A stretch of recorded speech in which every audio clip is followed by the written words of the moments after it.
Hello everyone, my name is Khushboo and welcome to this channel. आज से हम शुरू करने जा रहे हैं एसईओ सीरीज़ का Q&A, जिसमें मैं आपको बताऊंगी complete road map from beginning, not only for AZ 204 certification but आप पूरा कंप्लीट हम डे टू डे लाइफ में भी इसको कैसे इम्प्लीमेंट करते हैं एसईओ सर्विसेज को, वो हम सारा इसके बारे में पढ़ेंगे सिंस फ्रॉम बिगनिंग। तो टाइम वेस्ट ना करते हुए हम इसको स्टार्ट करते हैं। AZ 204 complete guidelines and today's agenda. तो हम इसके बारे में क्या पढ़ेंगे, AZ 204 सर्टिफिकेशन एग्जाम होता क्या है, इसकी प्राइसिंग क्या है सर्टिफिकेशन की, कैसे इसको अप्लाई करते हैं, क्या रिक्वायरमेंट्स होती हैं एंड कौन इसमें पार्टिसिपेट कर सकता है।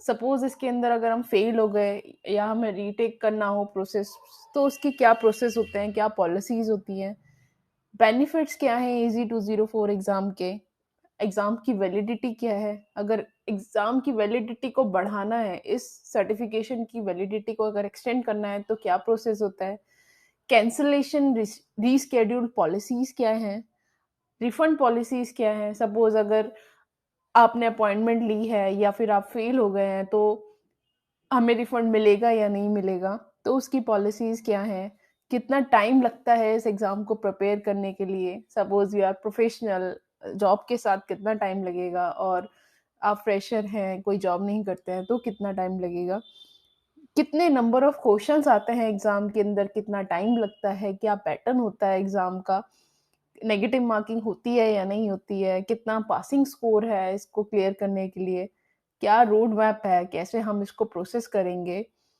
कोर्स के बारे में जानेंगे थोड़ा सा, उसके हाइलाइट्स, बट डिटेल में हम नेक्स्ट सेशन में जानेंगे। And at the end one bonus step, at last Q&A, questions and answers. तो स्टार्ट करते हैं। AZ 204 exam certification. सो ये है क्या एग्जैक्टली ये एक एसईओ डेवलपर एसोसिएटेड एग्जाम है। ये आपको आपकी जो प्रोफाइल है उसको टॉप नॉच पे ले जाता है। अगर आप इस सर्टिफिकेशन को आप अर्न कर लेते हैं और अपने रिज्यूमे में ऐड कर लेते हैं तो it will boost up your profile. Not only boost up your profile, आपको बहुत सारे बेनिफिट्स होते हैं, वो हम जानेंगे। तो अगर आप इसको सर्टिफिकेशन को कर लेते हैं तो it will add definitely 100% in your profile. और आजकल तो कंपनीज जितनी भी ऑलमोस्ट 98% कंपनीज क्लाउड कंप्यूटिंग पे काम करती हैं, एज्योर, गूगल क्लाउड, AWS, तो सब जगह कंपनीज काम करती हैं। अगर आपको इसके बारे में नॉलेज होगी तो definitely it will boost your profile. इस सर्टिफिकेशन के बारे में आपको जानने के लिए आप इस लिंक पे आप क्लिक कर सकते हैं। मैंने लिंक मेंशन कर दिया है, ये मैं लिंक डिस्क्रिप्शन में भी मेंशन कर दूंगी। आप क्लिक करना इस पे, just search on Google AZ 204 and you will get the first link, Microsoft link. आप उस पर क्लिक कीजिएगा और आपको सारी इंफॉर्मेशन मिल जाएगी। अब जानते हैं प्राइसिंग एंड लैंग्वेजेस कौन सी यूज होती हैं सर्टिफिकेशन के अंदर। तो प्राइसिंग की बात अगर हम करें तो हर कंट्री का डिफरेंट प्राइस होता है। स्पेसिफिकली इंडिया की बात करें तो इस सर्टिफिकेशन की प्राइसिंग होती है 4800 INR विदाउट GST। जीएसटी के साथ आप इसके साथ लगा दो 4800 प्लस 18% GST, तो ये अराउंड आपका 6500 अराउंड का ये आपको पड़ता है certification, but it's a one time investment. Languages की अगर हम बात करें इसके अंदर, तो आप इसको किसी भी लैंग्वेज में दे सकते हो, जो भी आपकी नेटिव लैंग्वेजेस है, बट मोस्टली प्रेफरेबल लैंग्वेजेस होती हैं इंग्लिश। आप देख सकते हैं स्क्रीनशॉट में, English, Japanese, Chinese, Korean, French, German, Spanish, Russian, Chinese, Italian. So these are the languages which is available for achieving this certification. Okay. Next is programming language. किस किस languages को सपोर्ट करता है ये सर्टिफिकेशन।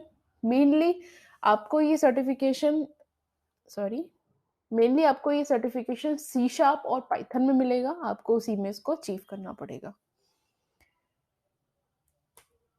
नेक्स्ट जानते हैं कि इसको अप्लाई कैसे करें AZ 204 एग्जाम के लिए। सो सिंपली आप गूगल पे सर्च कीजिए AZ204 आपको फर्स्ट लिंक मिलेगा माइक्रोसॉफ्ट का, आप उस पर क्लिक कीजिए, अपने माइक्रोसॉफ्ट अकाउंट के अंदर साइन अप कीजिए। अगर आपने रजिस्ट्रेशन नहीं किया हुआ है, अपनी रजिस्ट्रेशन ईमेल एड्रेस है, मेक श्योर कि आप सारी डिटेल्स सही डालो। फिर उसके बाद नीचे वहीं पे एक ऑप्शन आएगा क्लिक ऑन शेड्यूल्ड एग्जाम, आप स्क्रीनशॉट में देख सकते हैं। तो आप शेड्यूल एग्जाम पे करेंगे तो आपके पास पूरी डिटेल्स आ जाएंगी, आप उस फॉर्म को भरिए और आप अपने हिसाब से अपना कैलेंडर चूज करके आप उसके अपना एग्जाम शेड्यूल कर सकते हैं। Requirements and who can participate requirements and who can participate मतलब इसके अंदर क्या क्या रिक्वायरमेंट्स होती है और कौन कौन इसके अंदर पार्टिसिपेट कर सकता है। सो बेसिकली ये एक AZ204 एक डेवलपर के लिए होता है ये सर्टिफिकेशन। तो आपको बेसिक डेवलपर नॉलेज तो होनी चाहिए कि कैसे कोडिंग करते हैं, कैसे क्या करते हैं, तो ये सब सारी चीज़ें आपको आनी चाहिए। तो एटलीस्ट आपके पास अगर 1 to 2 years of professional development experience है तो आप इसमें अप्लाई कर सकते हैं। बाकी हम इसका बिगनिंग से हम पढ़ेंगे माइक्रोसॉफ्ट एज्योर के बारे में कि कैसे हम इसकी बिल्कुल बिगनिंग से कि कैसे इसका रिसोर्स ग्रुप, कैसे ऐप सर्विसेज, कैसे हम सारी इसकी सर्विसेज डेवलप करेंगे। अगर हम इसमें फेल हो जाते हैं या हमें रीटेक करना हो एग्जाम को तो कैसे कर सकते हैं। तो सिंपल है इसके अंदर, अगर आपने सपोज एग्जाम शेड्यूल किया और आप उसमें पास नहीं हुए फर्स्ट टाइम में तो आपको 24 आवर का वेट करना पड़ेगा बिफोर रीटेकिंग इट। आप 1 ईयर में दैट इज इन 12 months आप 5 बार ही इसका एग्जाम शेड्यूल कर सकते हो, अटेम्प्ट कर सकते हो। बट 14 days का एक ट्रायल पीरियड होता है, वेटिंग पीरियड होता है, उसी के बाद आप उसका एग्जाम शेड्यूल कर सकते हो। And if you fail you need to pay it again, आपको दोबारा उसका पे करना पड़ेगा। बट आप साल में सिर्फ एक साल में आप सिर्फ 5 बार ही अटेम्प्ट कर सकते हो अगर आप 5 बार ही फेल हो गए हो तो। अगर आपने एग्जाम को रीटेक कर लिया है, मतलब आपने एग्जाम क्लियर कर लिया है और आपका सर्टिफिकेशन एक्सपायर हो गया है, मतलब सर्टिफिकेशन एक्सपायर हो गया है, तभी आप इसको रीटेक कर सकते हो, वरना आप नहीं कर सकते हो अगर आपका सर्टिफिकेशन एक्सपायर नहीं हुआ है तो। और जब आप रीटेक करोगे तो आपको दोबारा से इसको पे करना पड़ेगा। Next is benefit of AZ204 exam. तो आप जानते ही हो कि आजकल मार्केट सारी जो बूस्ट हो रही है वो क्लाउड कंप्यूटिंग पे जा रही है, और सारी ही कंपनीज, चाहे वो माइक्रोसॉफ्ट एज्योर हो, चाहे वो गूगल क्लाउड हो, चाहे वो अमेजोन AWS हो, तो कोई ना कोई कंपनी किसी ना किसी कंप्यूटिंग इन्वायरमेंट पे काम कर रही है। तो Microsoft azure is on top most, Microsoft azure and the AWS is on top most comparison अगर हम करें तो अगर आप इसका सर्टिफिकेशन, आप नॉट ओनली सर्टिफिकेशन, आप अपनी स्किल्स को उसके हिसाब से डेवलप कर लेते हो तो definitely you can mention in your resume, आप रिज्यूम में अपने डाल सकते हो और definitely it will boost up your profile resume. You will get great hikes. Suppose आप एक्सपेक्ट कर रहे हो कि 30%, 40%, 60%, तो अगर आप इसको मेंशन करोगे तो definitely interviewer will ask you some questions कि आप बोलोगे कि मैंने सर्टिफिकेशन किया हुआ है, I have cleared this AZ204 exam, so it will highlight you to your profile.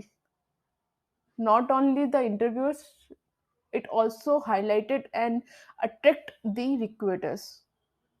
Okay, and you will get definitely a great hike.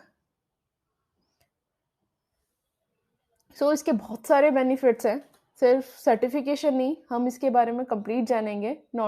Not only certification purpose, हम इसको प्रॉपरली कैसे इम्प्लीमेंट करेंगे, कैसे इसके साथ केस स्टडी इसके बारे में हम जानेंगे। नेक्स्ट चलते हैं validity of exam.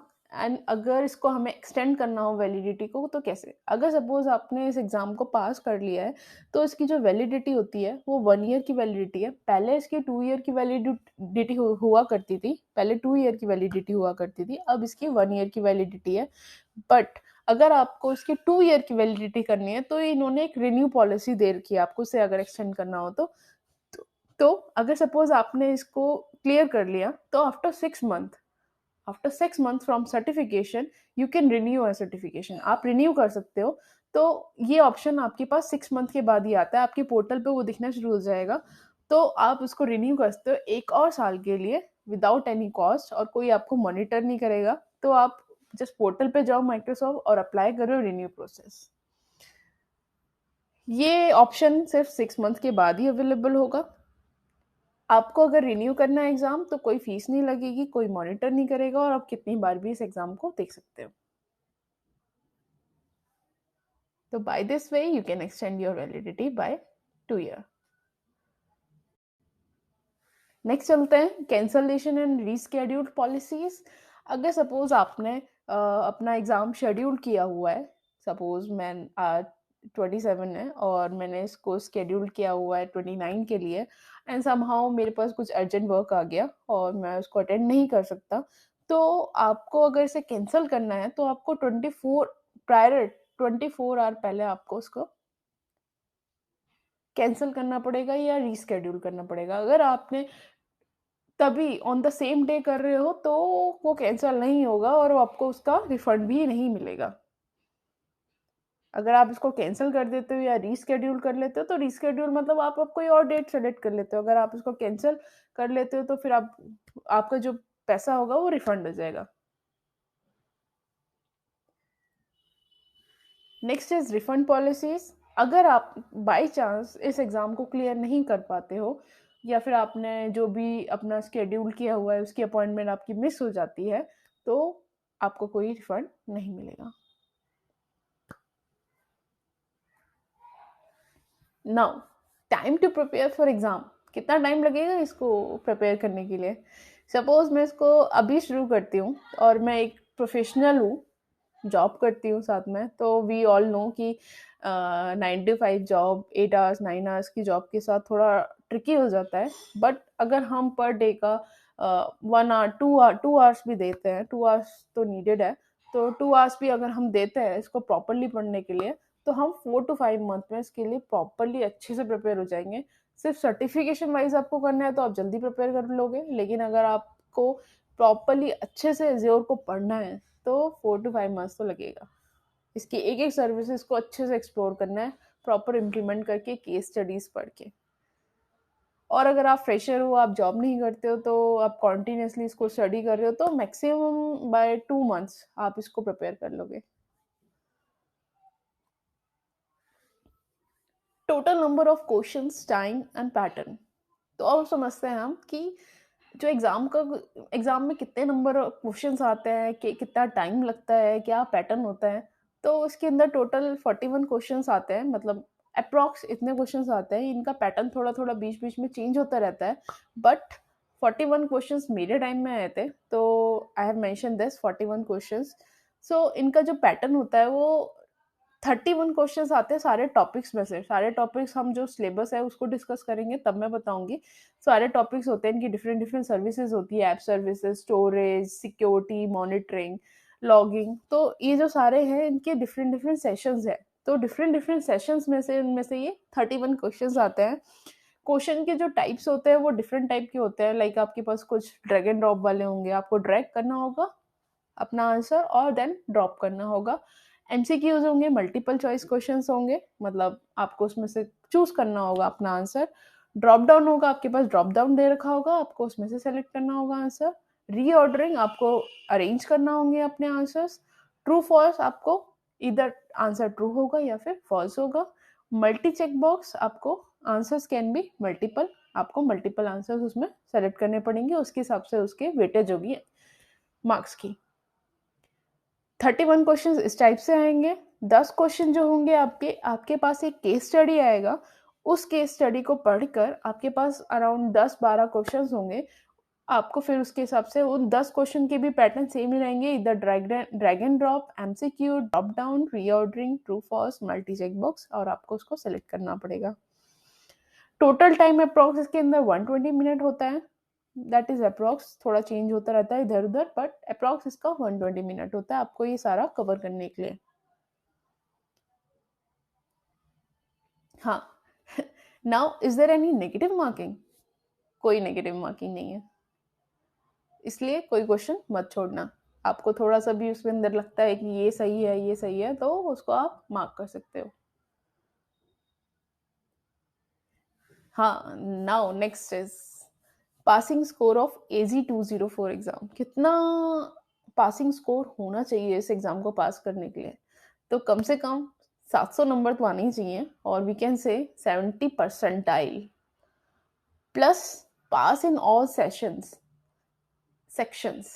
Pass in all sections, that means जितने भी आपके सेक्शंस है, लाइक ऐप सर्विसेज का आपके पास एक सेक्शन है, मॉनिटरिंग का आपके पास एक सेक्शन है, लॉगिंग का आपके पास एक सेक्शन है, सिक्योरिटी का आपके पास एक सेक्शन है, स्टोरेज का आपके पास एक सेक्शन है। तो ऐसा नहीं है कि आप ऐप सर्विसेज में 70 परसेंटाइल लिया है तो आप पास हो गए, नहीं, आपको सारे सेक्शन के अंदर उनकी सारी वेटेज मिला के आपके 70 परसेंटाइल आनी ही चाहिए मिनिमम इस एग्जाम को पास करने के लिए।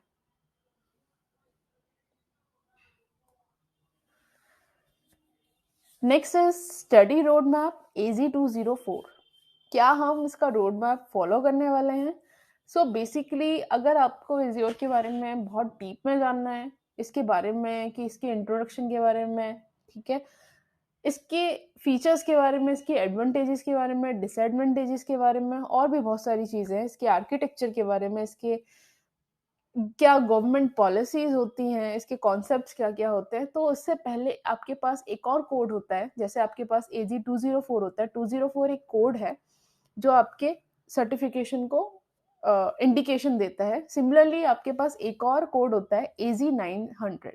ये एक डेवलपर सर्टिफिकेशन नहीं है, बट आपको अगर बेसिक थ्योरेटिकल नॉलेज चाहिए AZ900 की, इस एग्जाम को देना नहीं है, अगर आप चाहो तो उसके पोर्टल पे जाओ, माइक्रोसॉफ्ट के, बहुत अच्छा डॉक है, आप उसको पढ़ो जस्ट टू अंडरस्टैंड कि एज्योर है क्या, उसके बारे में, उसका थ्योरेटिकल नॉलेज, उसके एडवांटेजेस के बारे में, आर्किटेक्चर के बारे में, उसके कुछ कॉन्सेप्ट्स के बारे में, तो आप उसको पढ़ सकते हैं, but it is totally up to you, it is optional. Okay, so first step यही है कि आप AZ900 को आप पढ़ें। सेकेंड स्टेप इज कि आप ये जब आपका AZ900 आप पढ़ लो, तो फिर उसके बाद AZ204 के पर आते हैं हम, और अगेन हम माइक्रोसॉफ्ट डॉक पे चलेंगे।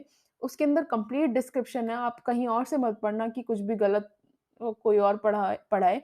तो बेसिकली आप माइक्रोसॉफ्ट डॉक पे आप जाएंगे, वहाँ पे आप सारी चीज़ें आपको बहुत स्ट्रक्चर्ड वे में दिखेंगी। थ्योरेटिकल है सारा, कोई भी वीडियो वाइज नहीं है, तो आप उसको पढ़ोगे तो आपको एकदम अप टू द मार्क आपको चीज़ें समझ आएंगी। आप उसको पढ़ो, फिर उसके बाद उसकी क्विज़ेस, वहाँ पे हर सेक्शन की, हर एक पर्टिकुलर सब सेक्शन की भी क्विज़ेस हैं, आप उनको दो तो आपको और भी ज़्यादा बेटर आइडिया होगा। जब आप इस डॉक्यूमेंट से कंप्लीट हो जाओगे, तब एट द एंड हम जाएंगे विज़लैब प्रैक्टिस पेपर्स पे। विज़लैब एक साइट है जहाँ पे बहुत अच्छे, मतलब मेनली वो सर्टिफिकेशंस की साइट है, तो वहाँ से आप कोर्स भी है, प्रैक्टिस पेपर्स भी हैं, तो आप course it's up to you, लेकिन आप प्रैक्टिस पेपर्स उसको सेलेक्ट कर सकते हैं, और प्रैक्टिस पेपर सेलेक्ट करके वहाँ पे आपको, इट्स अ पेड कोर्स है, अराउंड मेरे ख्याल से 2000 कुछ का है अराउंड, ठीक है। तो आप उसको खरीदें और उसके प्रैक्टिस करें पेपर्स को, तो आपको एग्जैक्टली पैटर्न समझ आएगा कि किस टाइप के क्वेश्चंस आ सकते हैं, किस टाइप के केस स्टडीज हो सकते हैं। Third is practising and only practising. तो आप चाहे कितना भी थ्योरेटिकल पढ़ लो, लेकिन जब तक आप प्रैक्टिकली उसको नहीं अचीव करोगे, उसकी सर्विसेज नहीं बनाओगे, उसको इम्प्लीमेंट नहीं करोगे, खुद से कमांड्स नहीं लिखोगे, तो आप भूल जाओगे। सपोज आपने सर्टिफिकेशन पा भी लिया, आपने रिज्यूमे में मेंशन कर दिया, बट आपसे जब इंटरव्यूअर क्वेश्चन पूछेगा तो वो और गलत इम्पैक्ट पड़ जाएगा जब आपको नहीं आता होगा।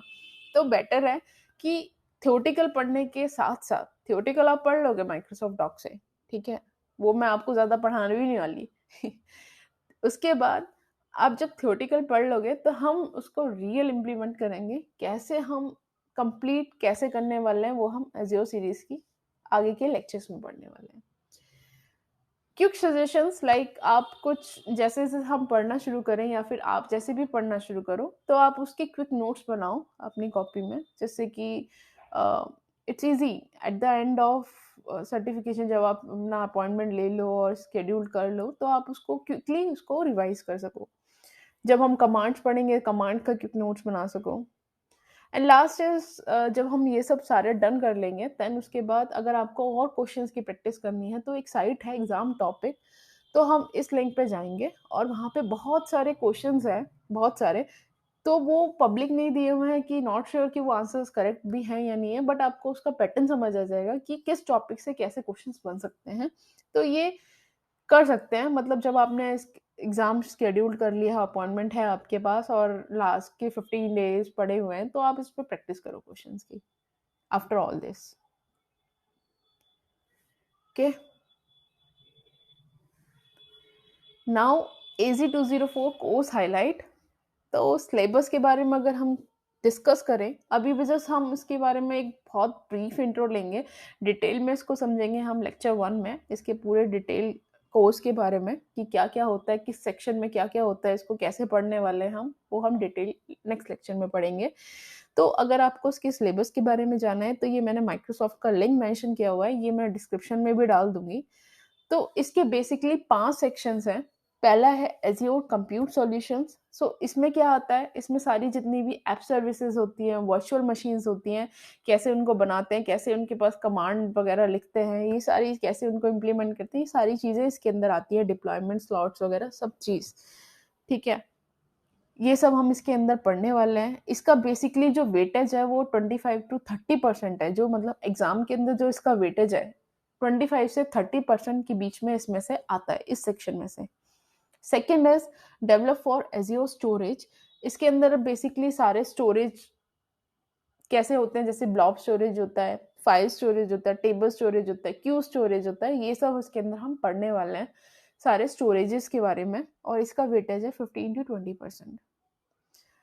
नेक्स्ट सेशन है इम्प्लीमेंट एज़्योर सिक्योरिटी। तो इसके अंदर हम पढ़ने वाले हैं कैसे हम अपनी ऐप सर्विसेज को, कैसे हम अपनी सर्विसेज को कैसे उनको सिक्योर करते हैं यूजिंग एज़्योर सिक्योरिटी, और इसका वेटेज है 20 टू 25%। नेक्स्ट सेशन है monitor troubleshoot and optimise Azure solution. तो कैसे हम अपनी सर्विसेज को मॉनिटर कर सकते हैं, कोई भी एरर आ रही है कैसे उनको ट्रबल शूट कर सकते हैं, कैसे हम ऑप्टिमाइज करते हैं उन एज़्योर सॉल्यूशंस को, तो इसका वेटेज है 15 टू 20%। सिमिलरली अदर है कैसे हम थर्ड पार्टी सर्विसेज के साथ कनेक्ट करते हैं, कैसे एज़्योर सर्विसेज को कनेक्ट एंड कंज्यूम कर सकते हैं, तो ये इसका वेटेज है 15 टू 20%।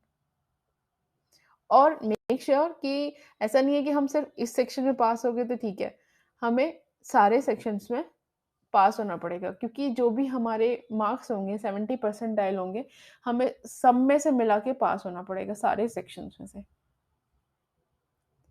ये बस जैसे एक हाईलाइट है, हम इसका डिटेल में पढ़ेंगे नेक्स्ट सेक्शन में। Next is bonus step. तो आपको मैं बता दूं, जो माइक्रोसॉफ्ट है अपने प्रोडक्ट्स को वो अपग्रेड करता रहता है, तो एज्योर भी क्या है, उनका एक बहुत अच्छा प्रोडक्ट है, क्लाउड कंप्यूटिंग प्रोडक्ट है, तो वो उसको कुछ ना कुछ एक्सटेंड करते रहते हैं, चेंज करते रहते हैं, मॉडिफाई करते रहते हैं। तो क्या करते हैं, इनका जो सिलेबस है कुछ ना कुछ माइनर चेंज होता रहता है, कभी कुछ अपग्रेड होता रहता है, कभी कुछ वो लोग डिलीट कर देते हैं। तो make sure you are consistent in your studies. अगर आप पढ़ाई कर रहे हैं, आपने स्टार्ट कर दिया है जियो सर्टिफिकेशन, मैं सपोज मार्च से स्टार्ट कर रहा हूँ, तो आपको लग के इसके अंदर 6 महीने तक पढ़ना है, जिससे कि आपका कंसिस्टेंसी ब्रेक ना हो। अगर आप ब्रेक कर रहे हैं तो वो कहीं ना कहीं आपके पास इम्पेक्ट करेगी, अगर कुछ भी माइनर चेंज होता है सिलेबस के अंदर तो आपको फिर वो हटाना पड़ेगा, फिर दूसरा पढ़ना पड़ेगा, तो वो इट विल डिस्ट्रैक्ट। तो मेक श्योर, ओके, या, so that's it. Now next हम जो सीरीज़ हम स्टार्ट करने वाले हैं, उसके अंदर हम वो सीरीज़ 1 अप्रैल से स्टार्ट होगी। तो लेक्चर 1 में क्या-क्या होने वाला है, उसकी हम हाइलाइट्स देख लेते हैं। इंट्रोडक्शन टू एज़्योर, हम पढ़ेंगे एज़्योर के बारे में। डिटेल कोर्स डिस्कशन, क्या-क्या कोर्स में रहेगा, इसके अंदर सारे सिलेबस के बारे में जो हमने हाइलाइट्स पढ़ी हैं, उसके अंदर कंप्लीट क्या-क्या कोर्स रहेगा। कैसे इसको एज़्योर को सेटअप करते हैं विथ फ्री अकाउंट, अगर हमारा जो फ्री अकाउंट है, हम फ्री अकाउंट बनाएंगे इसके साथ, और कैसे हम एज़्योर सर्विसेज के साथ प्ले कर सकते हैं, वो सारी चीज़ें हम देखेंगे। टिप्स पढ़ेंगे हम इसके अंदर, क्या-क्या हमारी यूज़फुल टिप्स हो सकती हैं। पोर्टल का गो थ्रू करेंगे हम, मार्केट प्लेस जो एज़्योर का जो पोर्टल है उसके अंदर कितनी सर्विसेज है, क्या-क्या उसको हम मार्केट प्लेस बोलते हैं, जितनी भी सर्विसेज हैं, कितने सब्सक्रिप्शंस होते हैं, क्या इसका प्राइसिंग मॉडल होता है, ये सब हम जानेंगे। एज़्योर CLI का इंट्रोडक्शन पढ़ेंगे हम, उसको सेटअप करेंगे। लोकल इन्वायरमेंट पे कनेक्ट करेंगे एज्योर के साथ, कमांड्स पढ़ेंगे through CLI, PowerShell, visual studio, and at the end हम स्टार्ट करेंगे एक रिसोर्स ग्रुप सर्विस के साथ, जिसको हम क्रिएट करेंगे पोर्टल के साथ, इम्प्लीमेंट करेंगे विजुअल स्टूडियो के साथ, कमांड लाइन के साथ, पावरशेल के साथ। Q&A। सो इस वीडियो में इतना ही था। अब आपका कोई भी क्वेश्चन हो तो आप कमेंट में पेस्ट कर सकते हैं, कमेंट में मुझे बता सकते हैं। कोई भी आपका कोई भी डाउट हो आप कमेंट में मुझे बताएं, आपकी मैं क्वेरीज को एज सून एज पॉसिबल उसको सॉल्व करने की कोशिश करूंगी। आपकी कोई भी क्वेरी है, आपको फास्ट लग रहा है तो मुझे कमेंट्स में बताएं। ये जो सारे लिंक्स हैं जो भी मैंने डिस्कस किए हैं आपको ये डिस्क्रिप्शन बॉक्स में मिल जाएंगे। कोई भी आपका क्वेश्चन है तो आप कमेंट में पेस्ट करो। कुछ भी आपको इम्प्रूवमेंट एरिया चाहिए तो आप मुझे कमेंट्स में बताओ। एंड नेक्स्ट वीडियो आपकी 1 अप्रैल को आएगी, जिसमें हम स्टार्ट करेंगे एज़्योर का introduction and setup on local, and explore करेंगे फर्स्ट सर्विस को, दैट इज रिसोर्स ग्रुप। सो इस वीडियो के लिए इतना ही। Thank you.